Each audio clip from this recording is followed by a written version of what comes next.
I'm gonna play this clip. It's like a minute long, and then I'll play the wrestling intro. Okay. My whole team ruled. Every dude on my team they were the funniest. They were bros. They're bros, dude. My whole team loved two things. They loved tits. They do. I don't know if you know these guys, dude. They fucking love the ladies. They love the ladies. And they love John Cena. That's it. That was the news every day. We'd be in the huddle. They'd be like, a lot of ladies here tonight. It was like, ooh, yeah. They'd be like, what do you think John Cena's up to? Oh, you're going to have to get way worse before you meet him.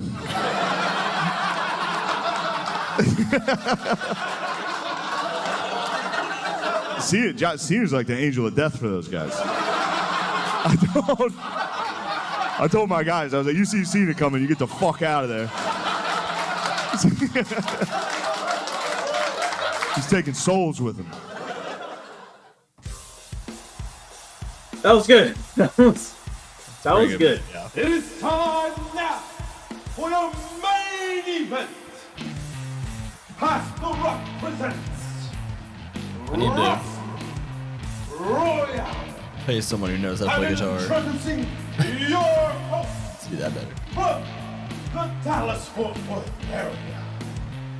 Introducing first, your producer, Patrick.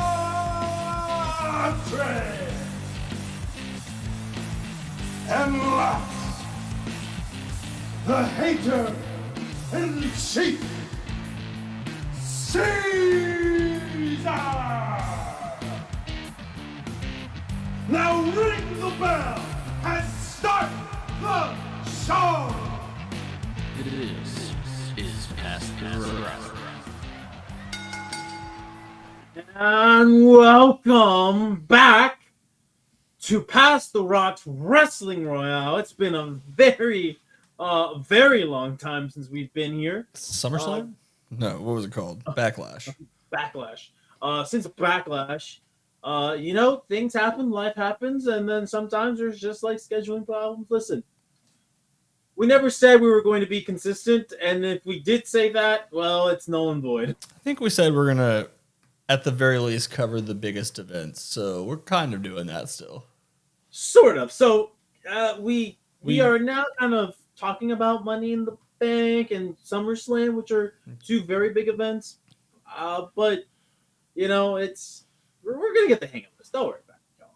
But we're gonna talk some wrestling, some good old fashioned PLEs as they're called now, pay-per-views as they were called before. But we'd be remiss if we didn't talk about the biggest story in wrestling today, Maybe is in entertainment today. That's right, and that is that John Cena has announced that 2025 will be his last year as an in-ring competitor before he hangs up the jorts. I would say boots, but he has not worn boots since 2002. So, still wearing jorts. Still wearing jorts, at least in the wrestling ring.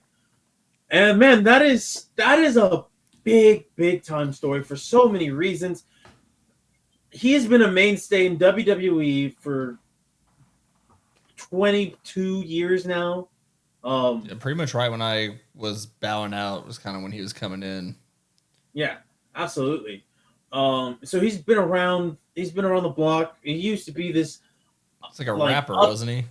Yeah. So his initial gimmick was just a guy that would come in different colored like spandex and just say, I'm all about ruthless aggression, and then he would wrestle really hard and then lose, and then eventually, people got tired of that. And for those people familiar with John Cena's story, he was on the verge of getting fired.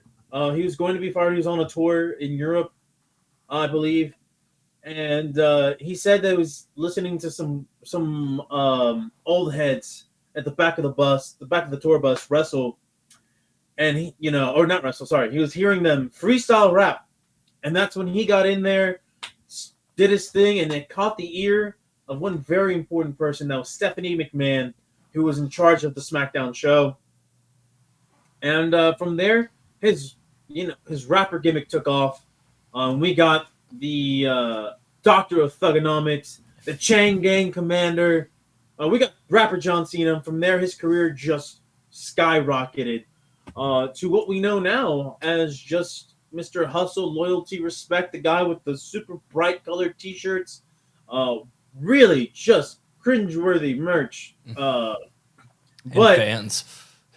and fans, but you know what? I was one of those fans. I'm It took still me, one of those. it took me a while to come around on him because of some of the way that was talked about when I was younger. Yeah, and listen, John Cena's been on his fair share of some cringeworthy storylines and moments, things that may have not aged well. But you know what? We've gotten so many other moments, other grand moments in his career that you kind of just kind of forget about that, and you kind of just think about just his reign on top. And there was a time, and this was very much at the peak of when you were nowhere near interested in watching wrestling again, Patrick, where John Cena had run his course of being a very favored wrestler with the majority of the crowd, and he got a lot of split reactions, right? You had half the arena saying, "Let's go Cena," the other saying Cena sucks. And the reason being, his character was very stale, right? He'd been playing the same guy for a long time. He'd no longer been the rapper John Cena. He had just been this guy who, if you had to say what his gimmick was, it's that he's like this superhuman guy who never gives up, He's right? just generic white guy. He's a lunch pail. Kind of a lunch pail kind of a guy. Like almost like he'd always do a salute thing. There was a brief time where he was like a pseudo, They tried to lean into a military angle. yeah, a little bit because he was in a movie called The Marine. And then they just try to make them part of his character. It was a little weird transition for him there. It was really difficult to kind of pinpoint to say what's his gimmick, what's his deal.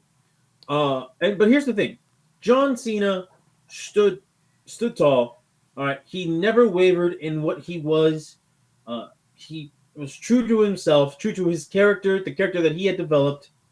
Even if the audience at the time was feeling that it was stale, and that he had just been overexposed to them, oversaturated on the John Cena experience. And here's the thing. Absence makes the heart grow fonder. As John Cena's full-time schedule started to wind down and he started to be more into the Hollywood scene, we saw more movies, TV shows. I would say it's worth noting. I think he's found himself a niche. I think he's gonna end up being more of a respected actor than The Rock as far as former wrestlers. I think he's kind of taken that mantle. Because Peacemaker is actually good. I don't know if anything The Rock's done that I was like, this is a good movie. Maybe there's something, but there was one where he was a football coach for a bunch of like delinquent kids that I really enjoyed. Yeah, and that's always tough when you're trying to do like the kids angle or whatever. But well, I mean that one was man, I don't remember the name of that movie off the top of my head, but I think that was one of Rock's better performances. The Game Plan. The Game Plan, I think that's what it was. Yeah, it's a Disney movie. Was it really? Yeah.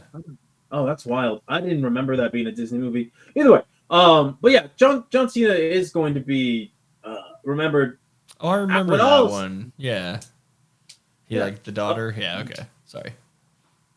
Yeah. But yeah, John Cena, he's definitely doesn't have a high bar to clear for the Rock thing, by the way. No, like I said, I don't know that he's ever. I don't know if was Dave Bautista ever a professional wrestler, or was he only like a UFC fighter? Wait, what? Dave Bautista was big time professional wrestler. Okay, yeah. It's in my blank period. I would say he's even been better than The Rock already. So. Oh well, I think Dave Bautista is the best wrestler turned actor. He's an actual. I would definitely encourage you to watch Peacemaker because I think Cena is incredible in that. At least, I mean, and in the newer Suicide Squad movie that he was in or whatever was really good. Oh, I did see him there, and he has some great comedic timing. I will say this about Dave Bautista: he's just the more there's more nuance to his acting. Maybe you could tell we'll he see. is. I'm hoping future roles open for Cena because I think he's got it. Yeah, because Dave Bautista's been in some serious movies, and I don't mean like blockbusters, which he has been in part of, with like Guardians of the Galaxy. I think he was It might be the Bond only thing villain. I only know of that and that weird Netflix zombie movie that he did, which wasn't great. Yeah, I forgot he was in Blade Runner. Yeah, yeah, he's also been in a lot of like indie films, I'm like seeing. arty, like some pretty good artsy stuff. He was in Dune. I liked him in Dune. But yeah, no, I would say Dave Bautista's probably the best actor of the bunch. Probably But fair. John Cena's right there. He's right there in my opinion. But back to just kind of staying on the topic of John Cena though, and what I meant by absence makes the heart grow fonder. Is right around about 2016, he starts performing less and less. He's still getting a chorus of boos and whatnot, but he has a renaissance around 2015, 2016, where he's no longer in the main event picture. He's in the United States title picture. In 2015, John Cena, it was a renewed John Cena. We were seeing him bust out moves we'd never seen him done before. He was absolutely taking his game in ring to another level, helping elevate younger talent. Even though he was beating them, you have a moment to shine against John Cena. You have to take that.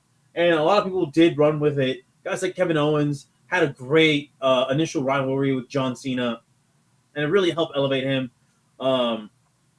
There's other instances like guys with Rusev, who, he had a big match with John Cena, and that kind of, it didn't really help him all that much, but there's only so far you can go when your whole gimmick is you're big, bad, evil, Russian-loving Bulgarian guy. Now, but back to Cena, though. 15, we get a renaissance. 2016, we kind of see the peak of that renaissance in his rivalry with AJ Styles.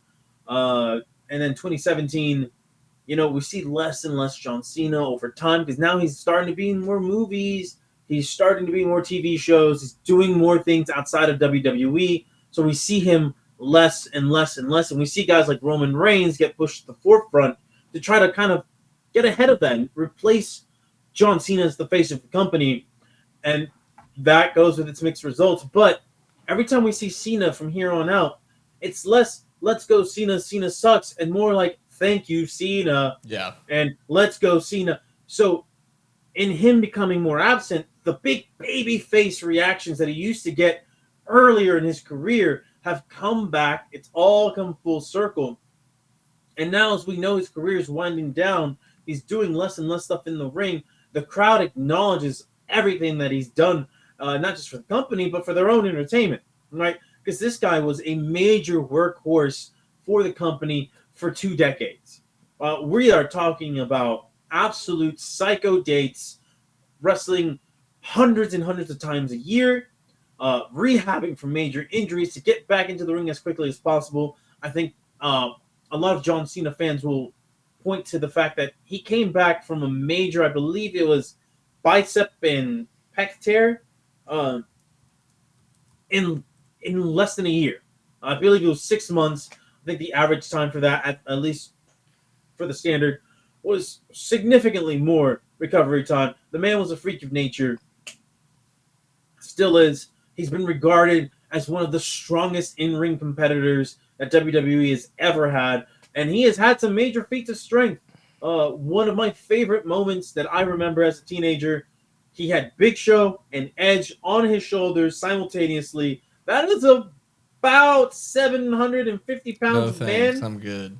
All right, and he managed to lift them both up and slam them down. John Cena, you have done so much for this industry. I'm gonna say thank you, John Cena.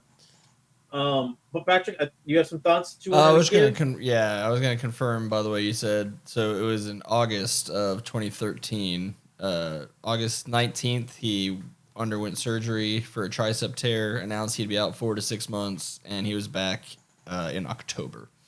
So, no, that's one of the instances of him having freakish recovery time. I did want to mention, and this is probably will go down as his legacy outside of wrestling or acting or whatever. Just his, and as the clip at the beginning of this alluded to, his work with the Make-A-Wish Foundation, which is pretty interesting. I remember I heard him talking about the first time he ever did one. He was immediately just like, he told them, anytime you want me, I will stop whatever I'm doing and be here. He said it was the best thing he'd ever done in his life, to the point where he's now set the Guinness World Record for the most Make-A-Wish wishes granted or whatever, over 650.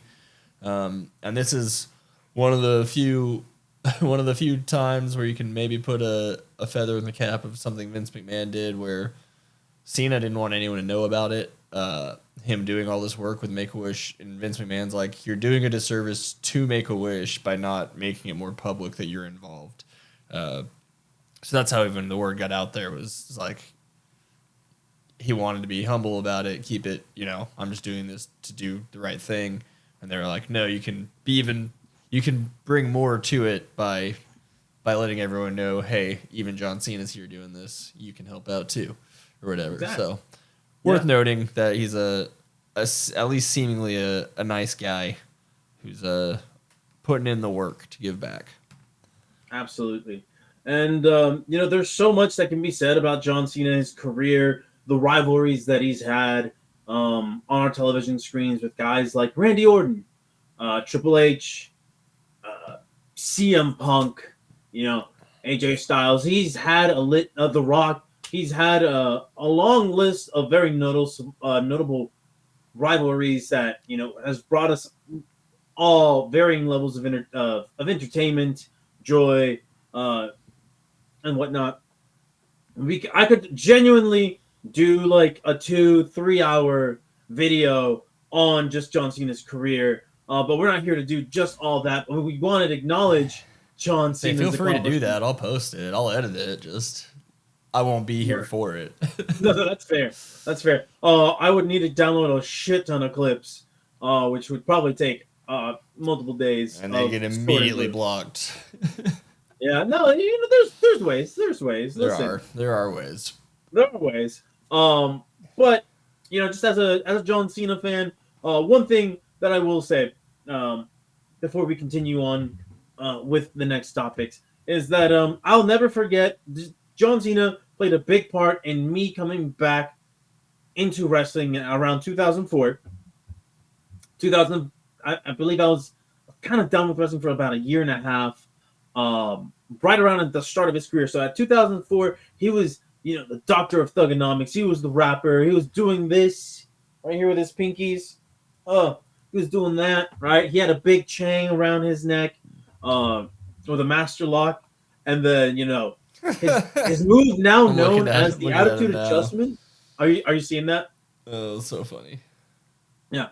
My very first major John Cena storyline was he got stabbed at a Boston nightclub by Carlito and Carlito's henchman, who I can't remember his name, but that was the major storyline. He had to vacate, or not vacate the U.S. Championship, but he lost the U.S. Championship to Carlito, who cheated. And then from there, I came back in. I watched it. I was like, oh my god, this guy's kind of cool. His music's awesome. I thought his finishing move was a little lackluster, despite having a great name called the FU at the time. Now it's known as the Attitude Adjustment. But I'll tell you this: from that moment on, I was hooked on whatever John Cena storyline there was. I was there, ready to see what was next. I went out, got the SmackDown versus Raw games. I'd always play as John Cena. I would usually do Hell in a Cell matches with one of my buddies, and where you could do the finisher. The FU, you could throw them off the Hell in the Cell onto the ground, and I would just spam that to the high heavens. So I could gush and fanboy over the guy, but I'm just going to say thank you, John Cena. I'll have something more probably in depth about his career maybe here in the coming months, because he's not done just yet. No, he gave us the sign up for Netflix. You can watch My Final Year. And he's a company man through and through. True. Company man through and through. Yeah, and I did get to hear an awkward interview where he's walking that line of trying not to completely condemn Vince McMahon, but obviously being like, yeah, well, Yeah, well, let's face it. A lot of stuff. His whole career, he owes his whole career to him. You know, there's a lot going on there. So absolutely, and you know, it's a fine line that a lot of those guys have to walk because a lot of them do owe their careers to the guy, but you owe your career to kind of a shitty human being. So it's a lot more complicated for them than it would be for the average person. But I'm sure they have their own mixed feelings and about that stuff. At least I would hope that's they not do. not to take away from all the things Cena's meant to the sport as a whole. Absolutely. So John Cena's done a lot, and as we get closer to the end, we're seeing more and more people give him his flowers. And I'll be here, ready. I'm not going to miss a single John Cena television appearance. And if he stops by Dallas again to wrestle, I'll be there as well. You would think he would, right? Yeah. I did get to witness him winning his 16th World Championship against AJ Styles. That was back in 2016. A lot of people are now going to campaign for him to break the record so he can hoist up number 17. I don't think he'll do that. I hope that WWE just forces that onto him. He's like, listen, just win this title. Just do it this time. We need somebody to be the guy. What happens with a title if you retire? Do they just give it to someone else, or? Yeah, I mean, you vacate the title essentially, and there's no. They'll probably do a tournament to see who's the next champion. I don't anticipate. If John Cena were to win his 17th wrestling championship, right, or 17th heavyweight championship, this is how I imagine it goes. All right, he's probably backstage gonna say, "All right, fine, you can put the belt on me, but I want it off of me as quickly as possible." Money in the bank, so he immediately loses it. Yeah, if he fans would hate that so much. I think fans would hate that, but I think John Cena would love it because you're like, let's build the next heel, the next big heel, by having them cash in on me. Right. Because I don't think John Cena is the type of guy that at least at this point in his career would want to hold that belt longer than a few days at most. So who knows what happens from here on out. I believe December of 2025 is when he's going to call it quits. You know, until they bring him out 5 years after that for an event here or there, that kind of thing. Yeah. Now, as far as his in-ring career, he's hanging it up. He did say that he does want to be a member of the extended WWE family in whatever capacity they see fit. That doesn't have to do with actually being in the ring. So maybe he hosts. Yeah. Maybe. Yeah, he's like he'll probably host some things for them on their behalf. Be an ambassador of sorts. So we'll still see Minister John of Cena. Culture, Matthew McConaughey style. That's right. We'll still see John Cena. But John Cena, the wrestler, we now have a timeline of when his last run will be. So let's appreciate that win and as long as we can. So that's all I'm going to say on John Cena for now. But now, Patrick, we have some catching up to do. We've been so behind on this. A lot's changed. A lot has changed since Backlash, man. Some people have defended straight through. Some. I mean, as far as titles go, there's been some changes here and there, but really what's changed is a lot of the focus of WWE. Sure, right, I mean, yeah, without the Roman versus Cody Rhodes thing, it opens up the whole world.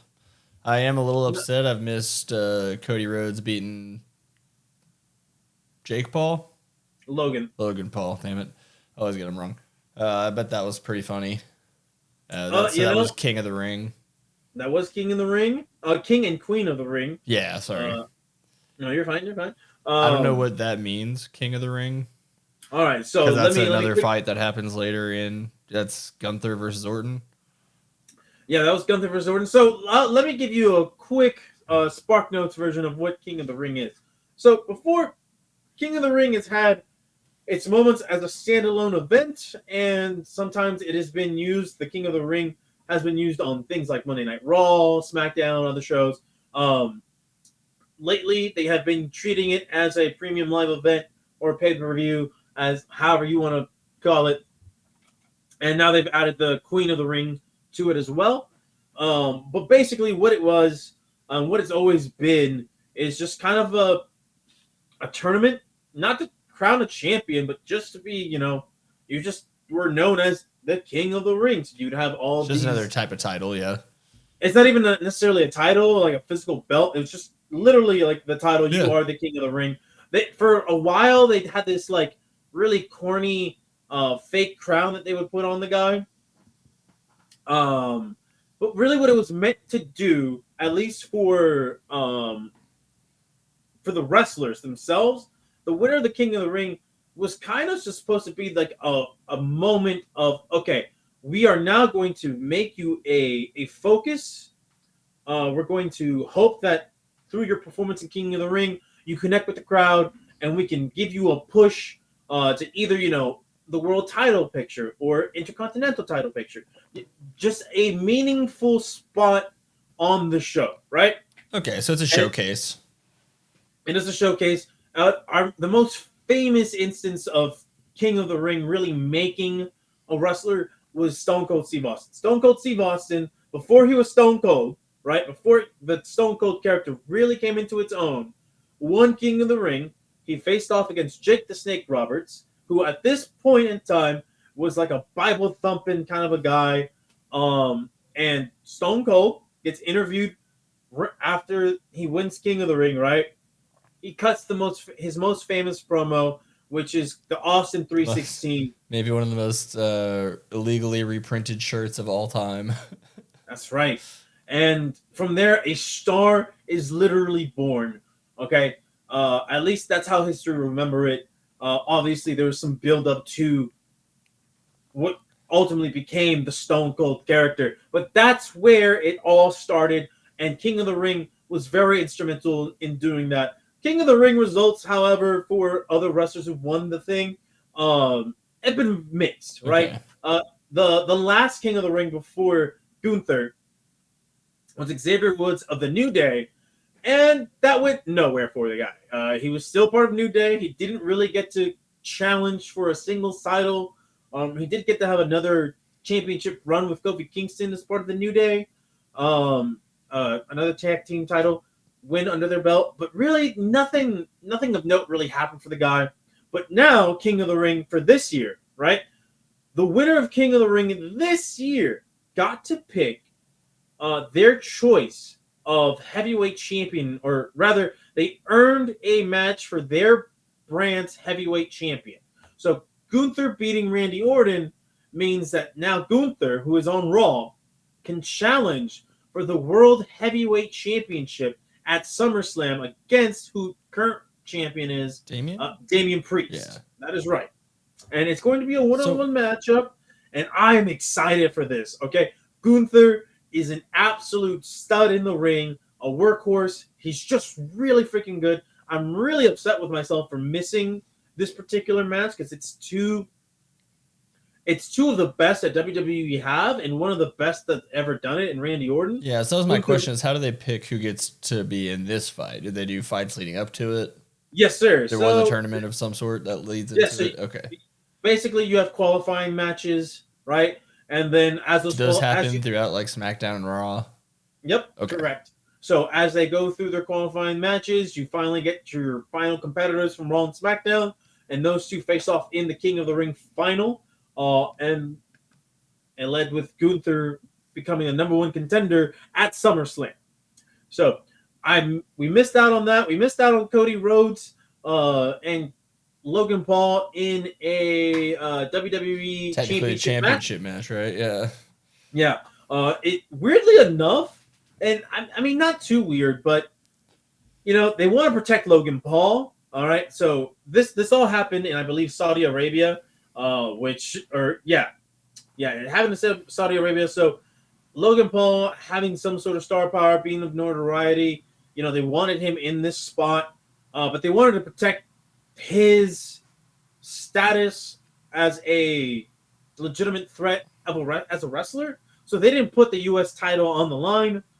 This wasn't championship for championship. It was just the U.S. champion challenging Cody Rhodes because they didn't want to make Cody Rhodes double champion. That's just going to make things a little bit more difficult for the storytelling purposes going forward.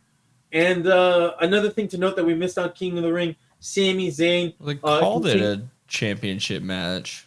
No, it was a championship match. Okay. It just wasn't. It was a match of two champions. It was just a match of two champions, but only one of their belts respective title was on the line. Okay, correct. Got it. Yeah. So this King and the Queen of the Ring tournament, pretty much, it was just all championships on the line. Yeah.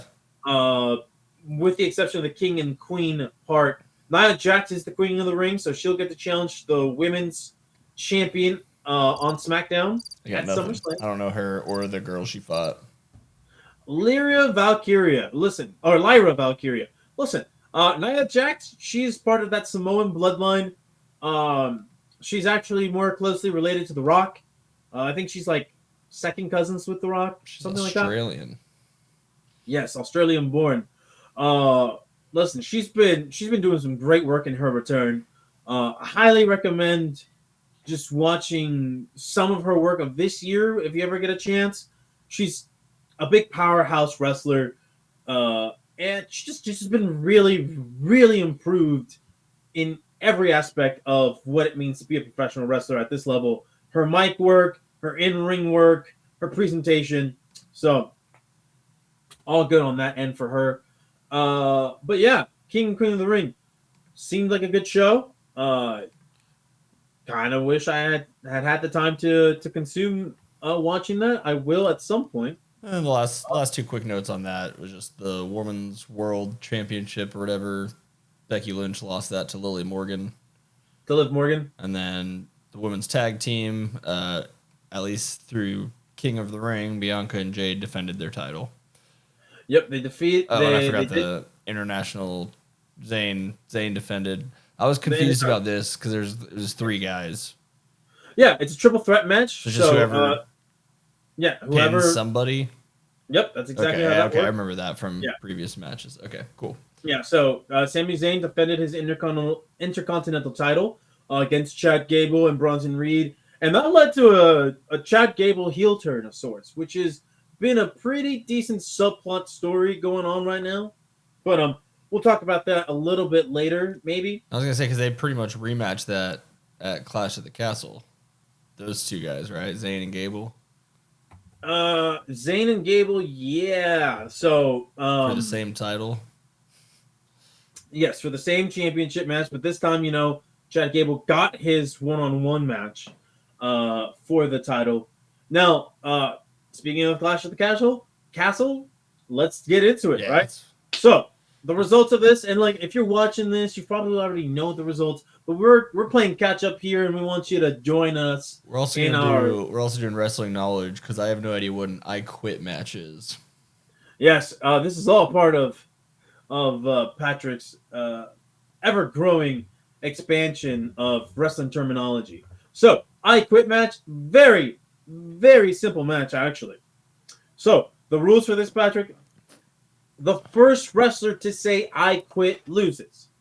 So, you have to do whatever you can to make the wrestler, make your opponent, not tap out, right? Because that would be a submission match. Verbal tap verbally say to the referee, I quit. I'm done.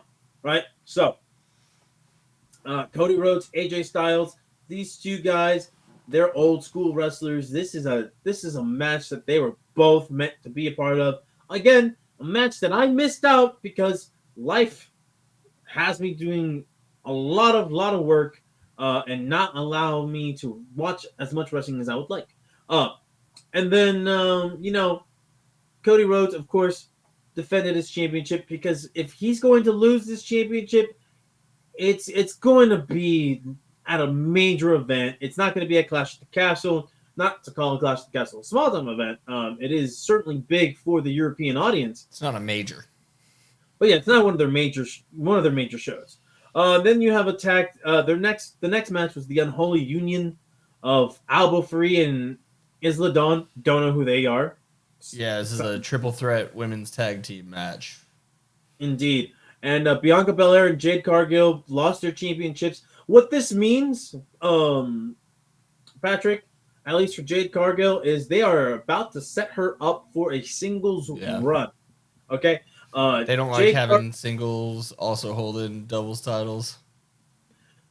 Listen, I think one of the big reasons why Jade Cargill is in a tag team with Bianca Belair is just to kind of get her back into the flow of things. She did take some time away from the ring, and it's not like she had a ton of experience beforehand, even in AEW.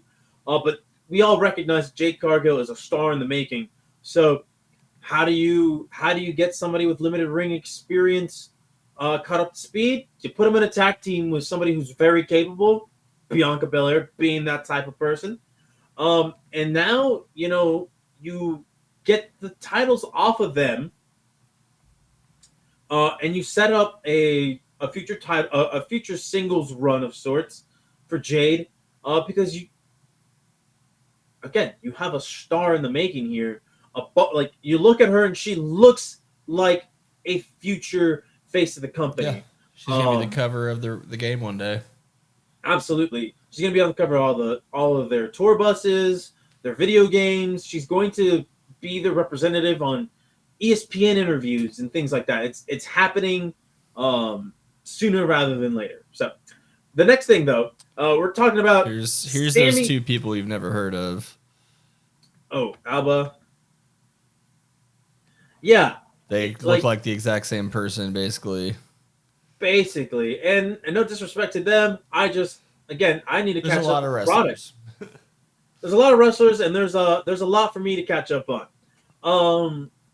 And then, of course, we talked about Sami Zayn defeating Chad Gable. Again, this is part of Chad Gable's heel turn, where he has now just become kind of a prick and asshole. But he reminds people of Kurt Angle when Kurt Angle was a prick and an asshole, and I love it. I'm here for it. All right, and I'm here for Chad Gable's current storyline as well, which we'll get into. But going on to the rest of the card, which there wasn't a lot of matches on this card, which I actually really appreciate. Bayley defeated Piper Niven for the women's or WWE Women's Championship. Again, Bayley, very similar to Cody, she's not going to lose this title on a small show. They are building up Bayley to probably lose at SummerSlam. If not, maybe even before then. We'll see what happens. Especially now, because at Money in the Bank, not to get too ahead of ourselves, but there's now two possible heels coming after our babyface Bayley's title, and that's Tiffany Stratton. And we'll get more into Tiffany Stratton being the Money in the Bank holder for the women's division. But that is something to keep in mind. Now, lastly, for Clash at the Castle, Damian Priest defeated Drew McIntyre. Now, Drew McIntyre, we all remember, beat Seth Rollins at WrestleMania, held that World Heavyweight Championship for 5 minutes and 46 seconds. He gets cashed in on by Damian Priest. This is Drew McIntyre's first legitimate chance. And I can't believe they didn't give it to him. In his hometown. This is his hometown. You would have thought when he was on the schedule, they were like, all right, pencil that one in. Yeah. So he's the cover of the poster. This is in his home country, in his hometown of Glasgow, Scotland, right? And you think, all right, well, all of Drew's previous opportunities leading up to this event have been squandered by CM Punk. Him and CM Punk have been building a real, hateful, bitter rivalry between the two, both online and on screen. And Drew McIntyre, his character is paying for the consequences of his actions, taking out on Punk, losing sight of things. And in this match, what happened? Drew McIntyre gets screwed over by CM Punk, if I'm not mistaken. Cover because, the champion for a cover. The referee stopped at 2, only to reveal himself to be CM Punk. Yep. And yeah, he gets screwed over in his home country. That's crazy. Priest, Damian Priest beats Drew McIntyre. Dude, I bet the crowd went nuts when CM Punk revealed himself. Now, listen. Would the crowd have gone nuts for their hometown boy winning the title? Yeah. Yes. Would it make sense in some aspects to give Drew the title and then as soon as CM Punk is cleared, have them clash for the title?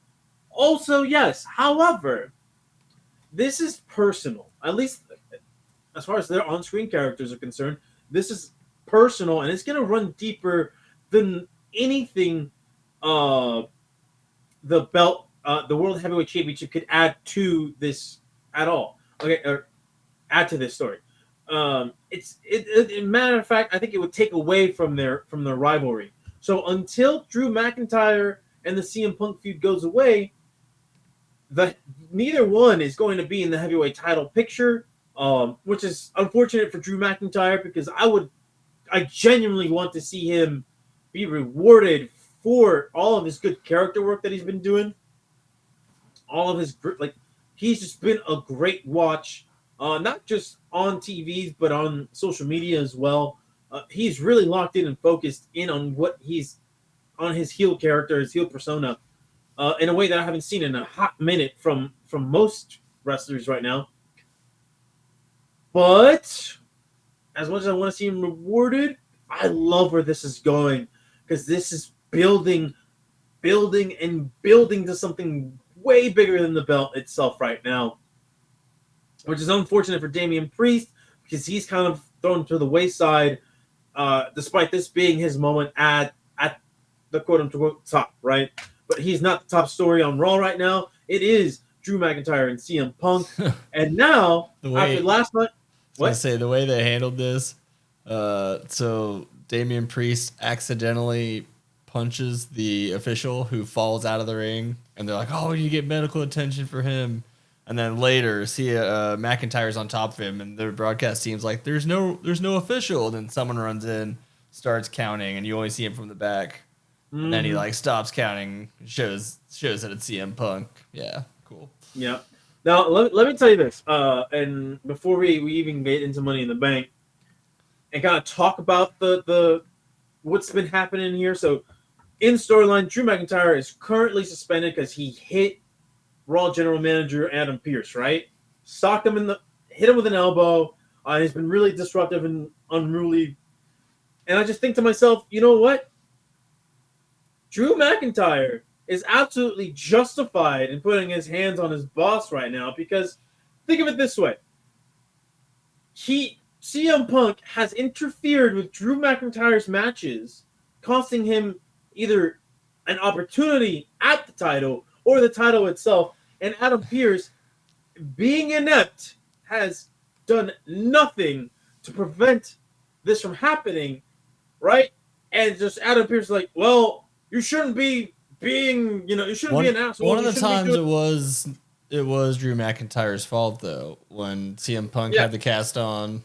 That one was his fault, right? That one was specifically his fault in WrestleMania. But post WrestleMania, right? CM Punk has been the one perpetrating many of Drew McIntyre's miserable results in the ring. And Adam Pearce, the character, he's just like this inept, incapable of handling any real serious situation type of a boss. And a lot of people have had this type of boss. Where they punish you and they feel justified for punishing you, despite the fact that the person being punished has been justified in their anger. And so I do not want that part of the storyline to go by the wayside. I wouldn't mind one time just seeing Drew McIntyre hit the boss with the Claymore, hit him with the finisher just one time, right? And then storyline either gets suspended, fired, and then whatever, and then he creates all types of havoc. I would love to see more interactions in that regard. But that's just me being a little selfish in that. But back to this though. Damian Priest winning. We now know who his opponent is for SummerSlam, and they're going to build to that. Damian Priest, Does part it of the matter? Judgment Day. It does, because it's Gunther, and Gunther is good, right? I'm and saying doesn't matter because of what happened at Money in the Bank, but well, let's Yeah, get okay. into Money in the Bank real quick. So, Money in the Bank ladder match, right? Do I need to explain Money in the Bank? no, or I got that. I've seen that now. I've looked got some the of gist? those Cool. up. Yeah. Yeah. So, Money in the Bank, great match. You have Chad Gable and Carmelo Hayes and Andrade. They're really doing the bulk of the crazy shit in the ring, taking some sick bumps. And Drew McIntyre ends up winning the match. And leading up to the event, he keeps telling people on the mic, "I'm going to win Money in the Bank, and I'm going to cash in the same night." All right, so he wins the match. Sami Zayn beats Braun Breaker, who has been a great upstart in the main roster now. On the main roster now, It's a cool name. it is a cool name, and he is the nephew of Scott Steiner, and then the son of Rick Steiner. Two guys very famous for their time in WCW and their early WWE careers. And so this is one of those times where nepotism is a good thing, because you look at Braun Breaker, I'm like, man, a guy built like that would be wasted on just a normal salary job. And then we talk next up, Damian Priest, Seth freaking Rollins, and Drew McIntyre. So McIntyre cashes in his Money in the Bank briefcase in this match. With Damian Priest and Seth Rollins, and you think, all right, this is it. This is Drew McIntyre's shining moment. He's been building to this and been building to this. And here's the stakes.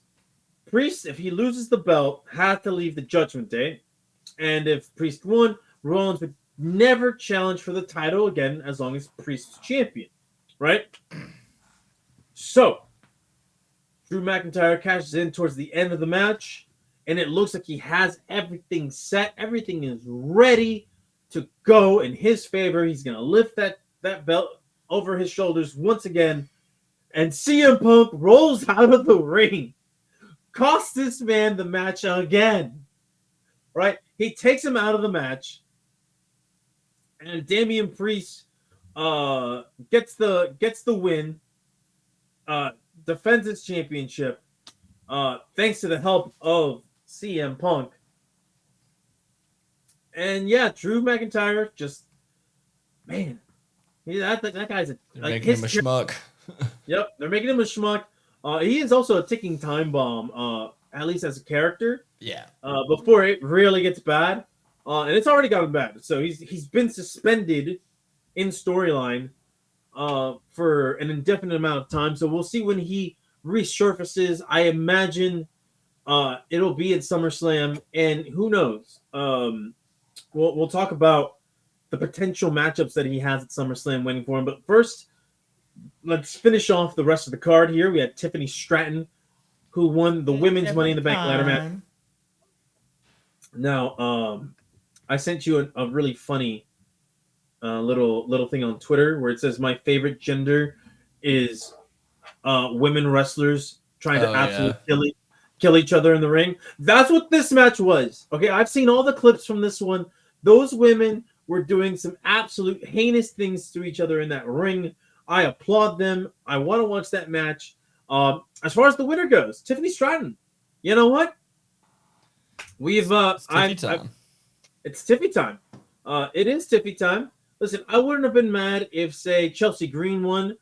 She's a funny character, a great cowardly heel, really good comedic timing. Io Sky, I mean, she won it the year before. She cashed in It was a great moment. Uh, and I just enjoy Io Sky as a wrestler, so I wouldn't have been mad if she won. Everybody else, Lyra Valkyria, I'm not invested in her. Zoe Stark, not invested in her. Naomi, she's already held the title multiple times. I know that she's coming back to WWE after some time away, but it doesn't hurt to put it on a new face. And listen, Tiffany Stratton, the WWE is going to strap the rocket ship to her and see how far she can go. And Money in the Bank, listen, she strikes me as somebody who's going to cash in on Bailey, and I wouldn't be surprised if she cashes in right now, because right now Tiffany Stratton has kind of like an alliance of some sort with Nia Jax. So it wouldn't be surprised. It wouldn't be a surprise to me if she kind of stabs Nia Jax in the back and cashes in on Bailey during SummerSlam, during their match, and just robs her of that title. But we'll see. We'll see where that goes. I'm interested. She could hold on to this briefcase for a very long time. That's the beauty of the Money in the Bank briefcase.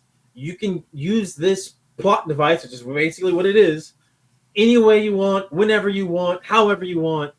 But I imagine because Drew McIntyre wasted his briefcase pretty quickly, that Tiffany's going to hold that one for a while. At least that's my thinking. Yeah, we had one cashed in at WrestleMania, and then I guess yeah, that was the last immediate one. So yeah, so the one at WrestleMania was from the Money in the Bank from the previous year. That was Damian Priest, wasn't it? Yeah, that was Damian Priest. Yeah. So Tiffany Stratton could hold on to this until WrestleMania. We don't know. But she, in storyline, you have a year to cash in. So we'll see how long she takes to cash that in. I'm excited for it. And yeah, now, what was once the biggest storyline in all of wrestling still has some legs and it has some new parts to it. Patrick, it's time for me to catch you up on the Bloodline saga. Yeah. All right. It seemed confusing to me that Cody Rhodes is still involved in any of this. I thought he broke himself free. See, well, that's where you're wrong. So let me tell you what has happened since WrestleMania, since Backlash. All right. So Roman Reigns has not returned, right? At all. If you remember Jimmy Uso has been kicked out of the Bloodline by his younger brother, Solo Sikoa. So Solo Sikoa can't be the only member of the Bloodline, because then you're just calling a single person the Bloodline. It wouldn't make sense. So what has he done since then? He's brought in a wrestler by the name of Tama Tonga. Tama Tonga coming in from New Japan Pro Wrestling. Him and his brother Tonga Loa were members of the tag team, the Guerrillas of Destiny, the Bullet Club, right, for a very long time. And so at first, Solo brings in Tama Tonga. Tama Tonga and Solo beat the shit out of Jimmy, kick him out of the group. Paul Heyman's just like, oh my God, what are you doing? What are you doing? So Sikoa's hinting at Paul Heyman that, hey, this is by order of the tribal chief, who we know to be Roman Reigns. For whatever reason, Roman Reigns will not pick up Paul Heyman's phone calls in the story. Why? I don't fucking know. But we're just going to roll with it. And then as time goes, Solo adds in another member to the Bloodline. Now, the Bloodline used to be these members of the Anoa'i family dynasty, right? Tama Tonga isn't really part of that.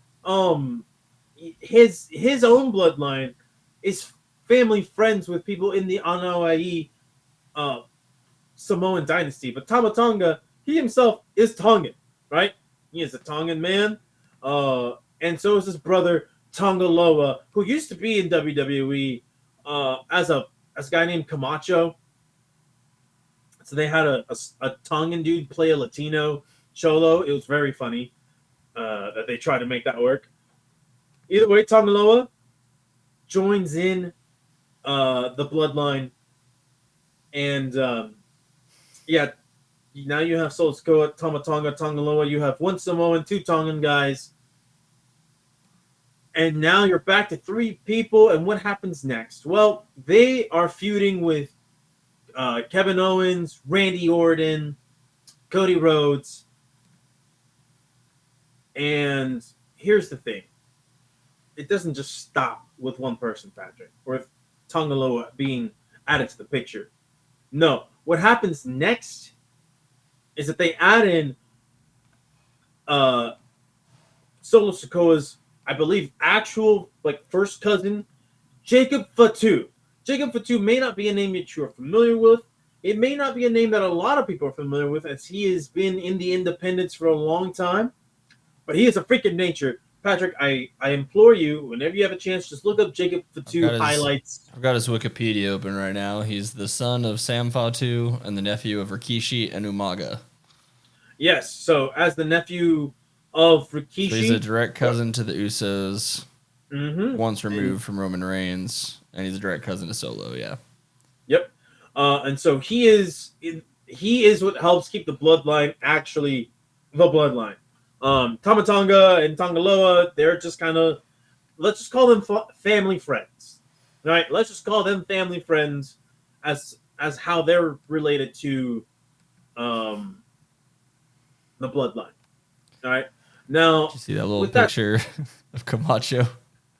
Yes, you saw it. That was. Oh, there he is. Look, he's right above you. Oh God, it's so bad. The single button. The single button. It was so bad. I bet it was typical Vince McMahon bullshit right there. But anyway, for whatever reason, this was the main event of Money in the Bank. Yeah, you think Money in the Bank would be the main event, but I guess they wanted to have Drew use his Money in the Bank. Yeah, I guess, but honestly, hey, we got to put the WWE champion on last, and all right, whatever. So the Bloodline, with Solo Sikoa, Jacob Fatu, and Tama Tonga being the in-ring competitors, defeated Cody Rhodes, Kevin Owens, and Randy Orton. Tama Tonga being the decisive factor. Now, let me tell you this: Tonga Loa being the decisive factor, being the fourth man interfering. He botched a low blow spot. It is so hard to fuck up a low blow spot, but he did. You can look up the clip online. New Japan fans have warned WWE fans. Tonga Loa is very bad in the ring, and he is, without a doubt, just very questionable. A liability, really. Why WWE brought him in, I don't know. Maybe he was a dual package with his brother Tama, who's actually pretty decent in the ring. I don't know. Either way, the Bloodline story now continues with Solo Sikoa having kicked out even Paul Heyman from the group. And this is all building to what? I'm not sure. Because there's speculation of all right, Roman Reigns is going to come back and he's going to face off against Solo Sikoa. But who's going to be Roman Reigns' backup? Because he doesn't exactly have great relations with the Usos, right? The Rock. With The Rock. Maybe The Rock would be on paper. You could say, yeah, him and The Rock could come back and do it, but The Rock's not coming back until next WrestleMania season. Could he bring back the guy that they just beat up and kick? Oh, you said he's not in line with the Usos. Never mind. Yeah, he's not in, because him and Jey Uso have had their own rivalries, right? Jimmy storyline got his ass kicked, so Jimmy might be the only real family that's still kind of hanging around Roman. Who knows? So this could all be leading towards Roman Reigns basically getting his ass kicked by the Bloodline and then having to reconnect with his family and then maybe reconnect with Sami Zayn. That's one of the prevailing theories out there that people are running with. Is you get the old Bloodline before Solo joined that had the Usos, that had Roman, and then had Sami Zayn as the honorary Us going up against the new Bloodline. How they'll make that work, I don't know. When they'll kick off that storyline, I also don't know. Triple H loves a good slow burn, but I'm excited to see where that goes at some point, right? So now, Patrick, we are caught up to speed. It's time to tell you about storylines to keep an eye out for as we go on. All right. Now, are you familiar with the name Bray Wyatt? Nope. All right. Well, Bray Wyatt unfortunately passed away. Either I believe it was earlier this year or late last year. I don't remember the exact date.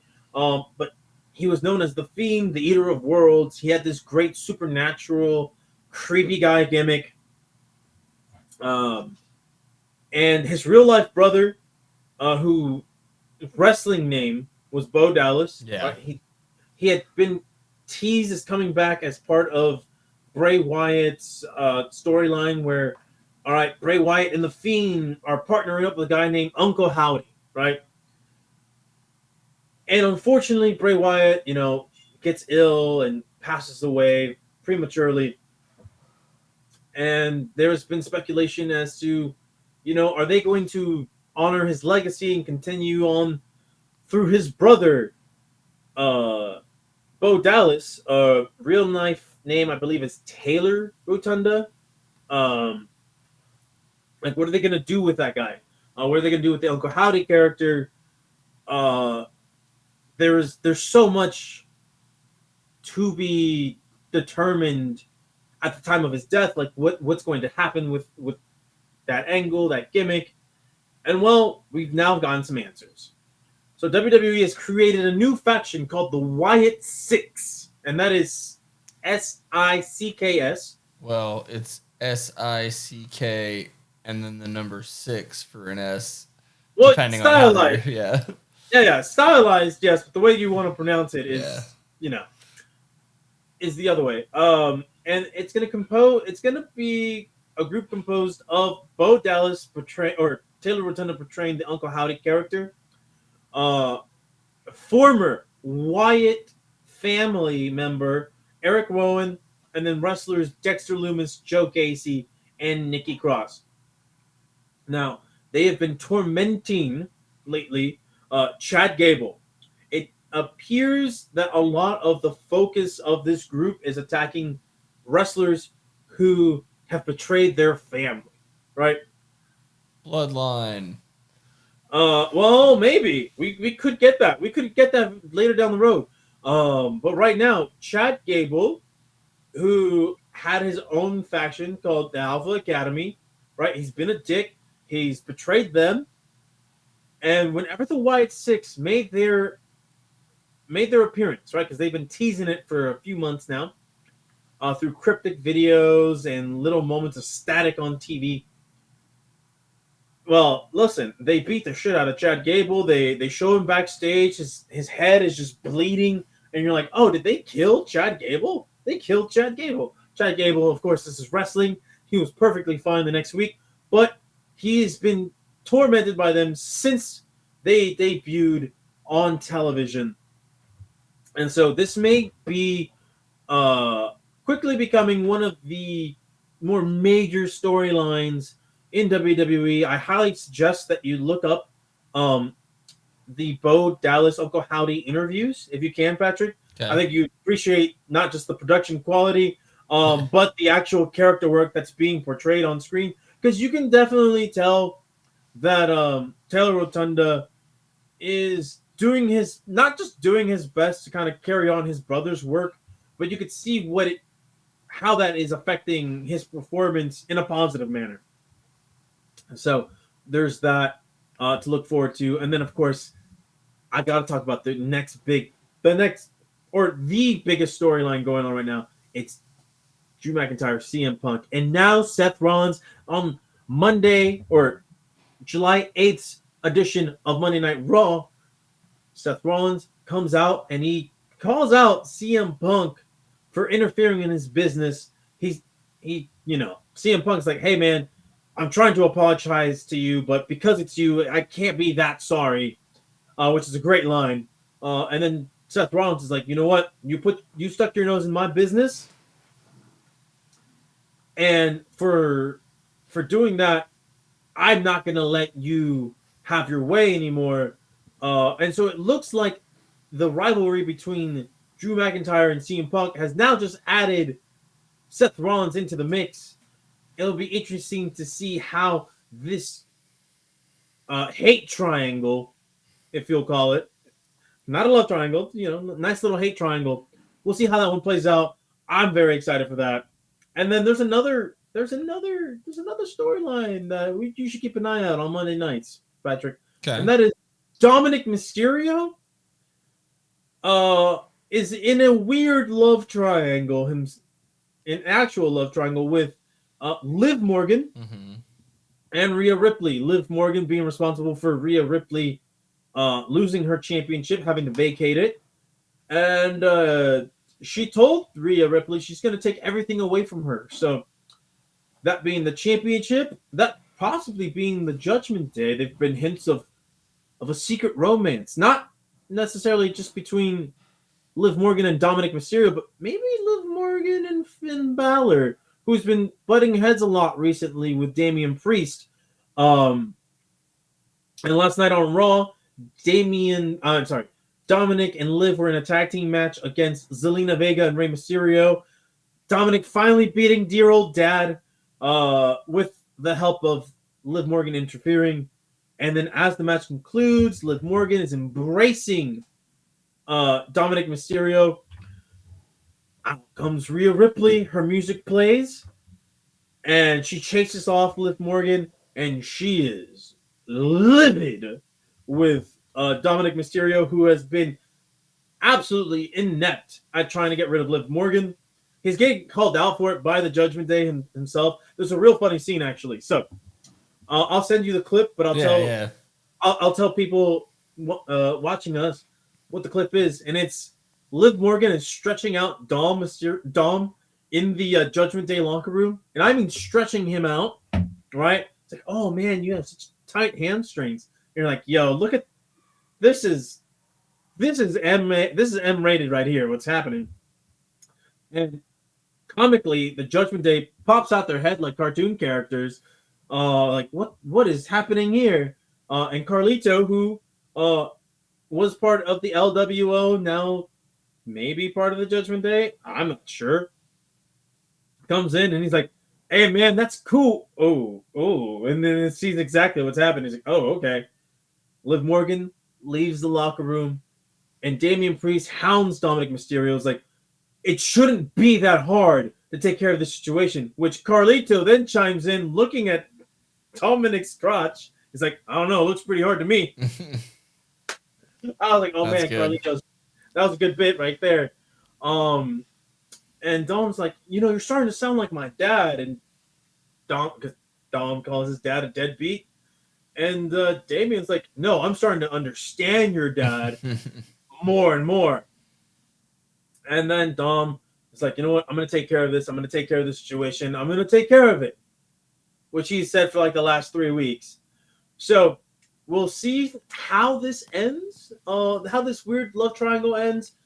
My guess is that Dominic Mysterio is about to branch off on his own, whether he likes it or not, whether it's his decision or not, at least storyline-wise.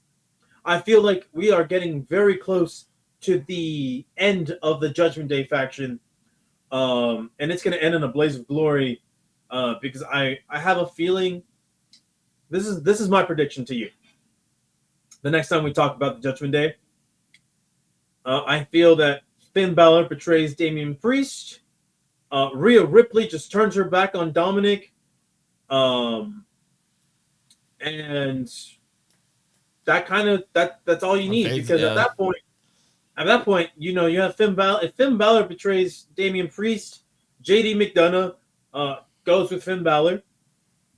And if Rhea's done with Dominic doesn't really have any other connection to the Judgment Day. And yeah, you just kind of have people going their separate ways. Damian Priest and Finn Balor will probably feud for a while. I wouldn't surprise me if Finn Balor costs Damian Priest his championship at SummerSlam against Gunther. That's how I would do it, at least if I was booking the show and was ready to break the group up. But yeah, that's us catching up. There's been some more stuff happening on SmackDown, but that's just a lot of wrestling to get to. It's always a lot. It's always a lot. And a lot's happening in NXT as well, but we're mostly focused on Raw and SmackDown for the moment. But until then, I mean, that's all I got. Patrick, do you have any questions for me? Do you plan on watching SummerSlam? I probably will. I don't know if I'll see it live, but I'll probably watch it kind of like how I watch WrestleMania, just all at once the next morning. All right. It is funny to note, though, as you were just talking through the Dominique Mysterio stuff, is that outside of the kayfabe, he actually got real life married in March, and now he's in the storyline. He's in a love triangle. He probably had to get married officially, so she would be okay with the storyline. Yeah, I'm sure they had a conversation as a husband and wife would about these type of things. But man, every time I see these Liv Morgan segments with him, I'm like, no way the wife is watching this and just thinking, yeah, I'm totally cool with this. It's acting, man. Comes with the territory. Acting. Indeed, it does. Alrighty. Well, that concludes this return episode of Past the Rock's Wrestling Royale. When we'll do another one, probably soon-ish. SummerSlam-ish. Definitely, probably the week before SummerSlam. We should do something. And if not, we'll just do a SummerSlam reaction video or reaction podcast. So until next time, thank you all for tuning in to the Wrestling Royale. Make sure to check us out. Check us out with our fellow Past the Rock host, Bethke, on his weekly hoopla every Monday. And then our main show, the Past the Rock show, usually out on Thursdays. So until then. All right. See you, man. Have a great night. Can't see us. See y'all next time.